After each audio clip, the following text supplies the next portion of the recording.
Now, I don't know where you come from different backgrounds. I would love to meet you. My name is Dan. I serve as the lead pastor here. I have the privilege of that. And if we've not met, I'd love to introduce myself after service in the lobby and connect with you, because I know that many of us come from different backgrounds. Some of you are here this morning because this is your church and you love Jesus and you wouldn't miss it. Some of you are here, honestly, probably because you can't go to grandma's house and do the Easter egg hunt and have the delicious meal unless you come to church first. I'm just telling you, there's zero judgment from me on that. In fact, if you listen to the three stories, they've been where you're at, wrestling down their faith journey. But in order for all of us to kind of be on the same page, the same momentum moving forward, I want to kind of start with some facts that make sure we're all aligned together moving forward. So let me give you some fun facts so that you're like, okay, I get where you're going. I'm tracking. I can believe this. Fun fact number one, there are 118 ridges on the side of a dime. I just lost 7 of you because you're going to take a dime out and start counting. But there are 108. The Google said so. It's fact. 118 ridges. Of all the states, there's only one letter that does not appear in any of the state names. Anybody know what it is? Q. Q does not appear in any. It's a fun fact. It's a true statement. Let me give you another one. In the making of the Harry Potter movies, and there's like 74,000 of them, Daniel Radcliffe went through 70 wands and 160 pair of eyeglasses. Fun fact. If you didn't know that, the next time you're at a useless trivia game, now you do. I'm just trying to help you out in your trivia game, all right? Let me give you a couple more. For all you tattoo lovers, did you know you can actually tattoo your eyeballs? Now, I told you I wouldn't judge you why you're here. I will judge you for that. For sure, I will mock you and ridicule you because that is brutal. Who would want to do that? But it's a fun fact. You can literally have your eyeballs tattooed. All right, let me give you a couple more fun facts. There are 3 presidents that have won Grammys.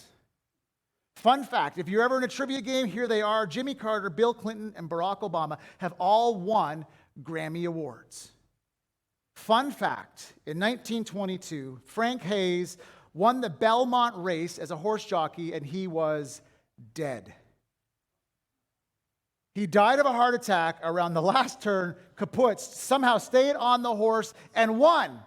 Fun fact. Well, not fun, but fact, right?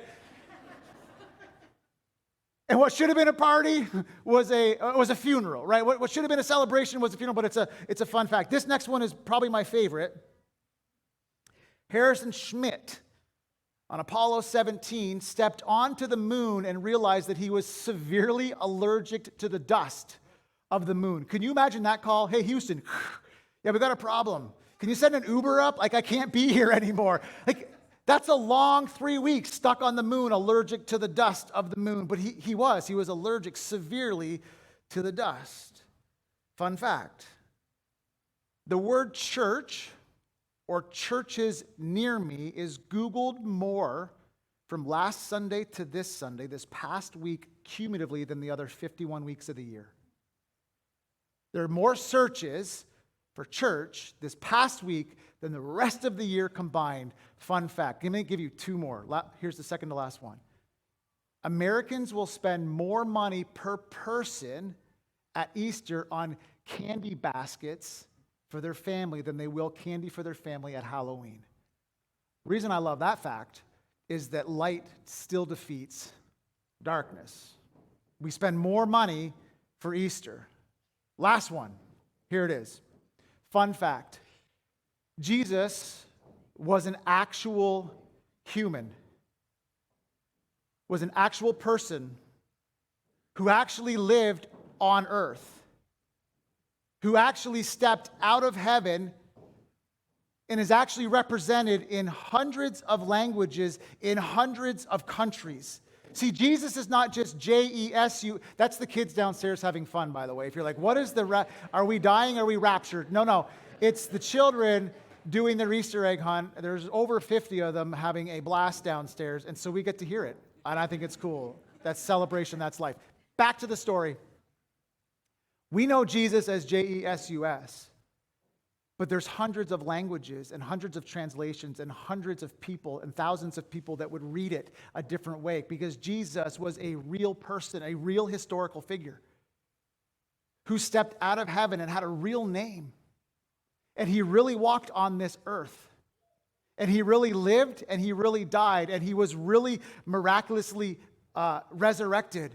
And he actually continues to live and will one day really come back and rescue us. It's a fun fact. It's a true statement. All of these languages represent Jesus. And the cool thing about Jesus is no matter your language, no matter your situation, no matter your process of where you're at right now, he actually gets it. He understands you. It's why we looked at last week, if you were with us, Jesus on the night that he was betrayed, kind of leading into Easter and what we celebrate, he literally is in the Garden of Gethsemane outside with his disciples, his closest friends, and he's literally telling God, I don't want to do this. This is going to be awful. This is going to be painful. I can't do this, but I'll do it if that's what you would want for me and what you want from me, God. And the cool thing is the disciples watched him wrestle this down. The disciples literally heard him struggle and process. See, Jesus understands your human nature, your human tendencies, your human struggles. He understands your fears and your pressures and your worries and your stresses. And he said, I don't want to do this, but God, I will do it because it's your will. It's your plan. You want this for me and you want this from me. So I say yes. In essence, what Jesus said, friends, is I'll take care of it. I'll take care of it. Now, if you have your Bibles, you can flip open to the book of Mark chapter 16. And if you don't have a Bible, like you don't have one at all, there's one in the seat back in front of you. If you don't have one, take that. Take that home, read it, get into it. It's our gift to you. You keep it if you don't have a Bible. I think the Bible has the power to transform your life. You read the Bible to change, not just to finish. The Bible can change you. So Mark chapter 16 is the text, and you can turn there. It's in the New Testament. If you see books like Matthew and Luke and John and Acts, you're really close. If you see books like Jeremiah or Nehemiah or Exodus, you're too far to the left. You got to flip over to the right, and you're going to come to the book of Mark. Now in Mark 16, again, so we're all on the same path, the same trajectory, going the same direction. Let me fill you in what's happened up until this point in Mark chapter 16. Jesus, who was an actual human, an actual person, actually lived on earth, has actually been sold out by two of his closest friends, Judas and Peter. He's been betrayed. He's been bailed on.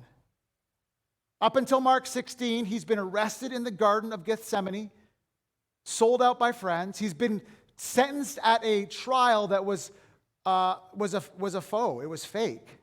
It was under the cloak of night with a bunch of liars who gave false testimony about what Jesus had said and not said and done and not done. They railroaded him.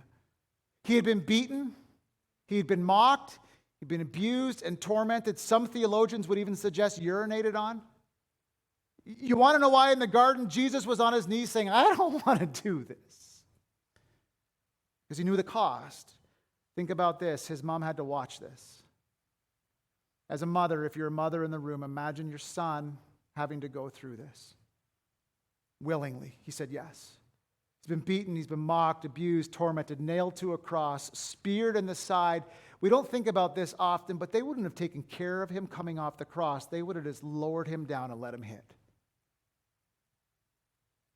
There was no respect for him, so why would they carefully take him down? No, they dropped him carelessly, and then they put him in a tomb that wasn't even his. You want to talk about more disgrace. It wasn't even a family tomb, it was borrowed. Now, he knew why it would be borrowed. He only needed to borrow it for 3 days. But nobody else knew that. So that's your context leading up to Mark 16. All of this has happened. He's been put in the grave, this borrowed tomb. Mark 16 verse 1 says, Saturday evening when the Sabbath ended, 3 ladies, Mary Magdalene, Mary the mother of James, and Salome, went out and purchased burial spices so they could anoint Jesus' body. Now I want to pause just for a second. I love these ladies and I love what they represent, but this is stupid. Yeah, well, wait, you can't say that in church. You can't call these ladies stupid. Yes, I can. This is a stupid decision. They went and they what? They went and purchased burial supplies. Jesus had specifically told them 5 times. These ladies would have heard it right from the horse's mouth. I just called Jesus a horse. Please don't quote me on that. Right from the horse's mouth, that I'm going to be arrested, I'm going to be put on trial, I'm going to be crucified, and I will rise again. He told them that 5 specific times, that Mary, I don't know about old Salami. This is the first time I heard about Salami. Mark said, I'm like, who is Salami? It's Salome, but I like Salami better. I've nicknamed her Salami. So when I say Salome, I'm saying Salami, just so you know. But Jesus told them 5 times, 5 distinct times, in Mark 8, in Mark 9, in Mark 10, in John 12, and in John 14. And you can read those after. He literally says, I'm going to be arrested, friends. I'm going to be put on trial. I'm going to die, and I will come back. And they went out and they purchased burial supplies. They didn't take Jesus at his word. I want you to think about the gravity of that. They didn't take Jesus at his word, because if they did, they would have bought party supplies. If they would have been believing what Jesus said, they wouldn't have got burial supplies and spices. They would have said, let's throw a party here. Let's get some cake and ice cream. Like, let's get DQ cake. Like the good stuff. Not the sheet cake from Walmart's. We're talking ice cream cake with the layer and the fudge. And oh, it's so good. Let's get Jesus that. He's going to be waiting for us when we got to the tomb. But that's not what they did. Because they didn't take Jesus at his word. And I just want to ask the question, have you ever had a hard time taking Jesus at his word? I'll be very honest, I have. There are times where I'm like, really, does he, with all that's going on in the world, does he really see me? Does he really even care about me? Does he even hear when I call him? Like you've got the war that's never ending in Ukraine and Russia. You've got civil war right now in Haiti. You've got a ship taking out a bridge in Baltimore. You've got the severe hunger famine in the Sudan. You've got France under siege right now. And I'm stressed about this or worried about that. Does he even care? Like, honestly, does he care? I sometimes, again, the pastor shouldn't admit this, especially on Easter Sunday. I sometimes have a hard time taking Jesus at his word when he tells me, I'll never leave you. I'll never forsake you. I always hear you, see you, and care about you. Which is why verses like 2 Timothy had to give me some hope. There's a verse in 2 Timothy that literally says, if we are faithless, God, he remains faithful. So even those moments where I'm like, does he even, with everything that's going on in the world, does he? He does. Even if I'm faithless, he remains faithful, which tells me that God's love for me is not dependent on my performance for him. I'm going to say it now for you. God's love for you is not dependent on your performance for him. So even if you have a lack of faith, is God real? Did he really send Jesus? Was he an actual human? Whether you believe that or not doesn't diminish his love for you. He sees you, he hears you, he cares about you, and he died for you. So they bought the spices. They didn't take Jesus at his word. They lack faith. Should have bought party supplies. And then in Mark 12, the next verse, verse 2. The ladies, early on Sunday morning, just at sunrise, went to the tomb. And on the way, they were asking each other, wait a minute, who will roll away the stone from the entrance? This might be my favorite verse in Mark 16. Because these ladies, as much as they were wrong decision to buy the supplies, they are my people when they ready, shoot, aim. Some of you are going to get that in a second. Ready, shoot. What are we aiming at? What are we doing? They started the trek. Then they thought, wait a minute. We got all our supplies. Who's going to roll away the stone? They are my people. Ready, shoot, aim. You know those people that act first, then think second? You know those people. You might not believe it. I'm one of those people sometimes. Now, I know you're shocked. That was a very exuberant laugh, Gary. Gary's like, no, we're not. Listen, I've grown up and I've got some gray. I've matured, but I used to be more of a ready, shoot, aim person. Like one time in college, in the dorm room, I wanted a bath. And in the dorm rooms at guys' colleges where we went to school in the guys' dorm room, the girls had tubs. We didn't. We had stand-up showers, and I was just hankering for a bath. I wanted to just soak away my worries and my problems in some hot water. And so I decided I'm going to make my own stand-up bathtub. It's going to be fantastic. So I have the shower, the stand-up shower, the swingy door that's got that little rubber plastic seal that goes down. I went to my room and got my fitted bed sheet, and I wrapped it around that door, pulled her shut, and jammed her in. Took the duct tape and sealed off the drain. I even brought in my desk chair so I could sit in the tub. And it was glorious. It's a true story. And the first 8 to 10 minutes, it was hot water, it was perfect, and it came to here. Now I'm faced with a decision. Do I continue on? Well, certainly do, because it's warm and awesome, and I wanted a tub. So I pushed my chair back, and I stood up. Another 15 minutes go by, I've got the water to here. It's amazing. Turn around to turn off the water. My booty hits the door. Door opens. I flooded our hall. I got in so much trouble. Kirk Saban, I was in his office. That's a moment of ready, shoot, then think about the ramifications of the action. It was great for 33 minutes, and then it was torment after that. And I just wonder if when they're on their way, they've got good intentions, but they didn't think it through. They've got the right idea, but they're asking questions. Listen, they're asking questions Jesus has already answered. Oh, who's going to roll away the stone?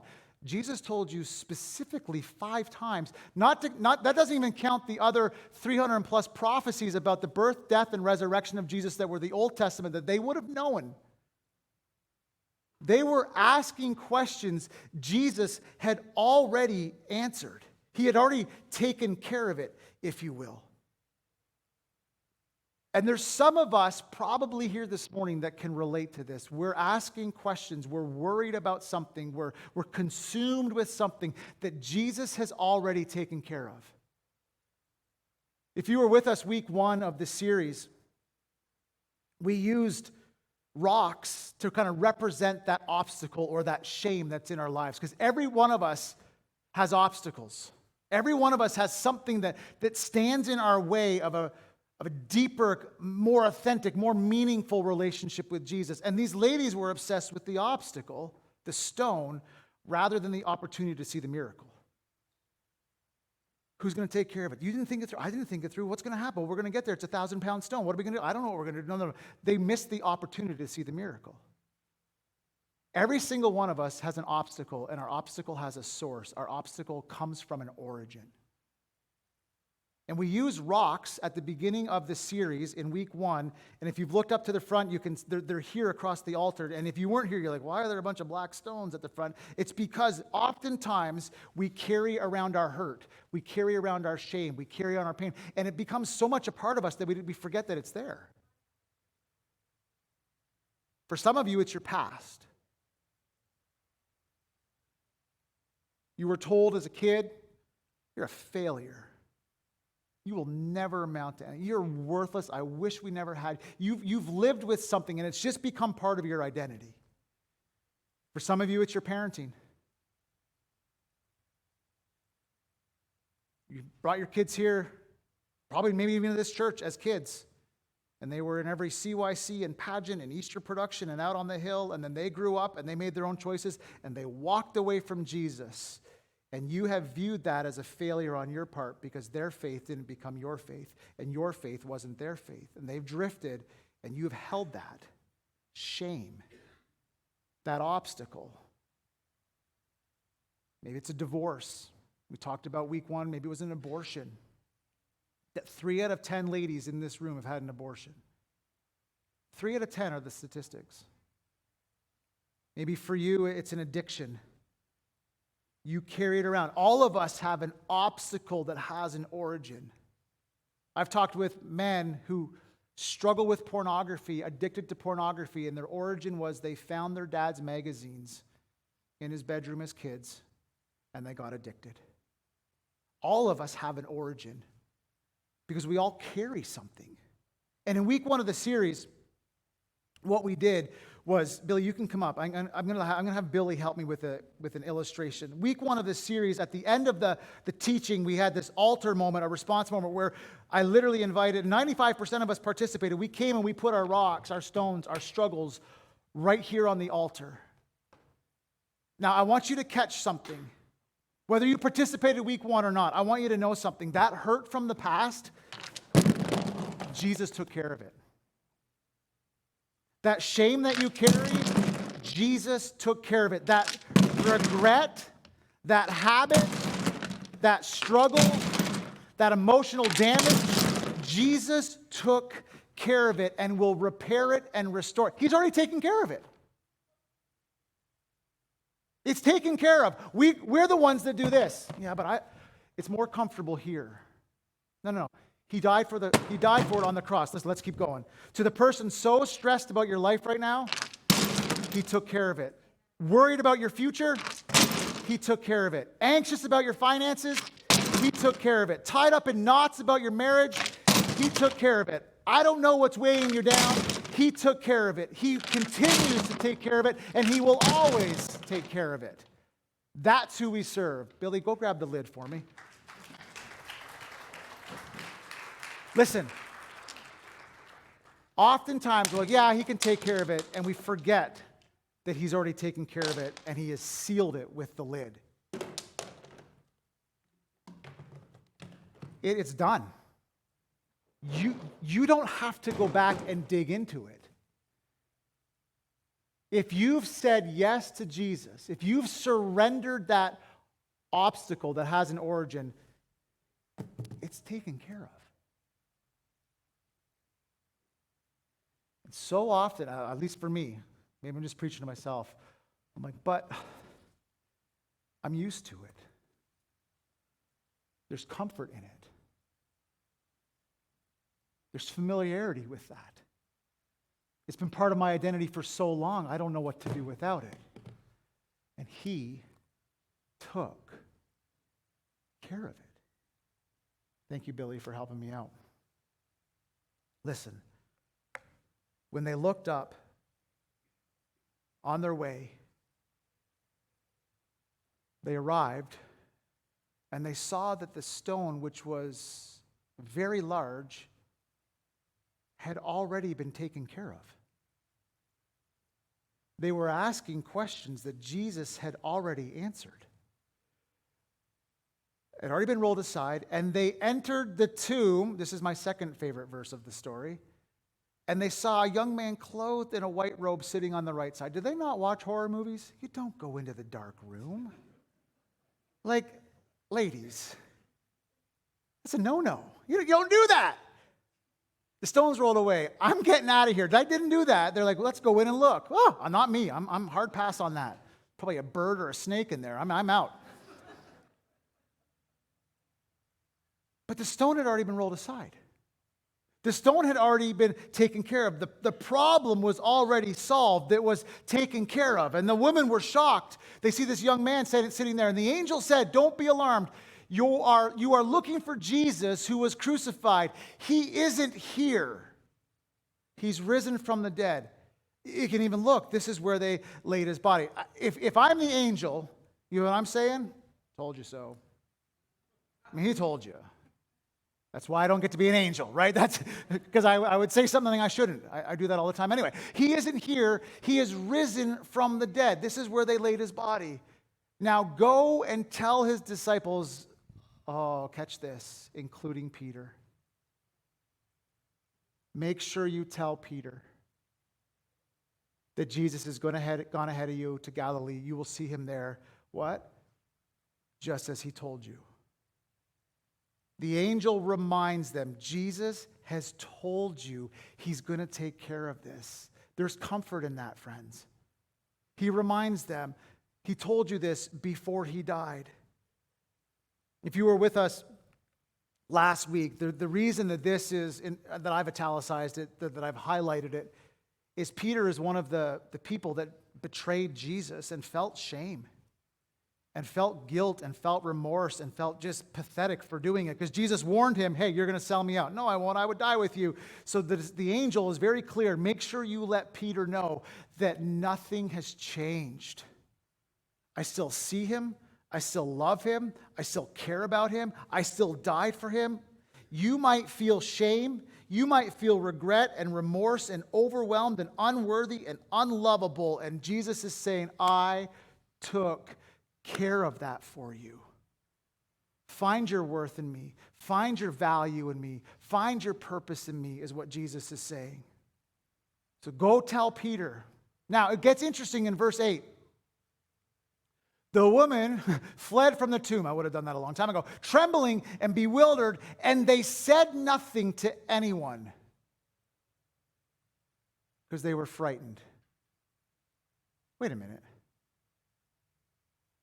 You bought burial spices and supplies even though you were told he was going to be raised up from the dead.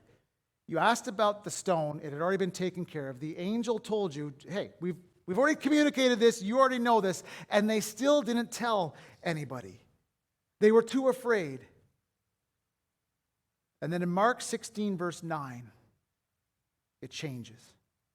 It shifts. The atmosphere changes. In Mark 16, verse 9, it says, after Jesus rose from the dead early on Sunday morning, the first person who saw him was Mary Magdalene. Now, Mary Magdalene is one of these three ladies. Mary Magdalene saw the angel. Mary Magdalene saw the stone rolled away. Mary Magdalene saw where the body lay, but her life didn't change until she saw the resurrected Jesus.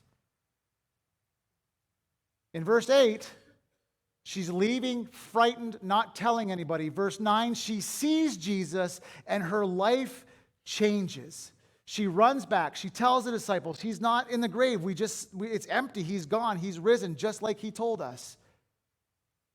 Your life, I'm just telling you, your life cannot really change until you see and experience the resurrected Jesus. You can try on your own, and you can have samples and tidbits of behavior modification, but your life cannot really change until you see and encounter and experience the resurrected Jesus. Mary, and Salami, they got to see the empty grave. But their life didn't really change until they encountered the resurrected Jesus. What I love about these ladies is they are filled with doubt. They are consumed with the wrong perspective. They have no sense of anticipation or expectation that Jesus would do what he said he would do. Zero. And it didn't disqualify them from seeing the greatest miracle this earth and this world has ever seen. It didn't disqualify them. You know what that gives me? Hope. That I can have doubt, and I can have disbelief sometimes, and I can have my struggles, and I can have the wrong perspective, and I might have the wrong focus, and it doesn't disqualify me from seeing Jesus transform my life. That thing you were worried about on the whole drive here, Jesus took care of it already. That doubt that Jesus is who he said he is, he took care of that. He was an actual person, an actual human who actually lived on earth, actually was arrested, actually was betrayed, actually was crucified, and actually rose again. There's historical evidence that proves it. It's a fact.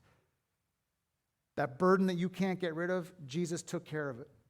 That fear that's held you back, Jesus took care of it. And if you'll allow him today, he will bring you hope and healing to your mind, to your soul, to your hurts, to your past. He'll bring healing to your struggles and your anxieties, your fears, your worries, and your burdens. Because after all, he took care of it.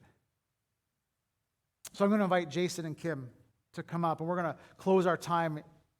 And I want to shift to you personally, and I want to ask you, have you seen and have you experienced the resurrected Jesus?